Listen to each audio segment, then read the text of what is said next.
হরে কৃষ্ণ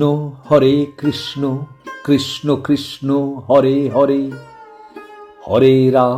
হরে রাম রাম রাম হরে হরে। নমস্কার আমার সমস্ত প্রাণ ও প্রিয় বন্ধুরা, আপনারা সকলেই নিশ্চয়ই খুব ভালো আছেন।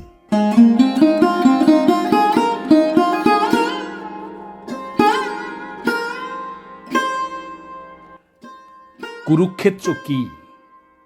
কুরুক্ষেত্র কি কেবল একটি ফাঁকা মাঠ? পাণ্ডবকে, দুর্যোধনকে, ভীষ্মকে, শ্রীকৃষ্ণই বা কে? মানুষের জীবনের ঘাত প্রতিঘাত, আশা হতাশা, ধর্ম অধর্ম, সেই সব কিছুর চরিত্রায়ন হল মহাভারত। কুরুক্ষেত্র কি?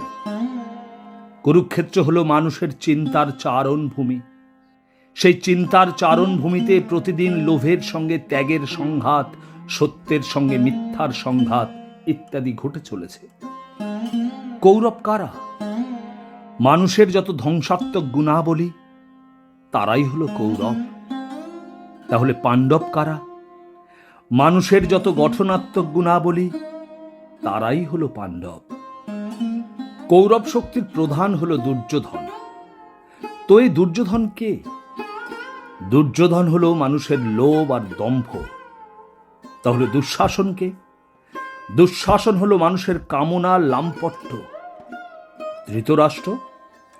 ধৃতরাষ্ট্র হলো আমাদের অন্ধ স্নেহ, অন্ধ ভালোবাসা। শকুনি কে? শকুনি হলো আমাদের কুটিলতা। কর্ণ? কর্ণ হলো আমাদের অভিমান।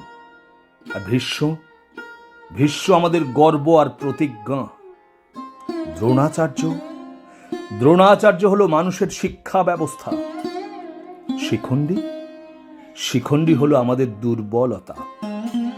কর্ণের রথের চাকা বসে যাওয়া কি? সেটা হলো মানুষের দুর্ভাগ্য। এবার যদি আসি পাণ্ডব শক্তিতে, পাণ্ডব শক্তির প্রধান যুধিষ্ঠির। তিনি কে?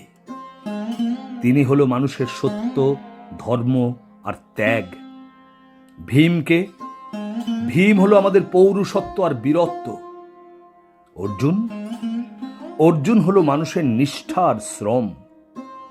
অভিমন্যু? অভিমন্যু হলো আমাদের যৌবন শক্তি। বিদুরকে? বিদুর হলো মানুষের বিবেক। আর কৃষ্ণকে? কৃষ্ণ হলো আমাদের আত্মা, যা পরমাত্মার অংশ, যা আমাদেরকে আলোর পথে চালিত করে। দ্রৌপদীকে? দ্রৌপদী আমাদের আত্মার সম্মান। দ্রৌপদীর বস্ত্রহরণ কি? আমাদের আত্মার লাঞ্ছনা। কুন্তীর কুমারী মাতৃত্ব কি? সমাজের প্রথার বিরুদ্ধে বিদ্রোহ। কি দেখছেন তাহলে? মহাভারতে মানুষের সব দোষ আর গুণগুলোকে এক একটা চরিত্র বানিয়ে গল্পের আকার দেওয়া হয়েছে। তারপর অর্জুনের উদ্দেশ্যে শ্রীকৃষ্ণের সেই বাণী, যাতে জীবনের দর্শনকে টুকরো টুকরো করে ব্যাখ্যা করা হয়েছে।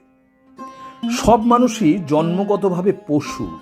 তাকে যদি মনুষ্যত্বে উত্তীর্ণ হতে হয়, তাহলে তাকে পাণ্ডব হয়ে কুরুক্ষেত্রের যুদ্ধে জয়ী হতে হবে। সেই যুদ্ধে তুমি জয়ী হবে কি করে?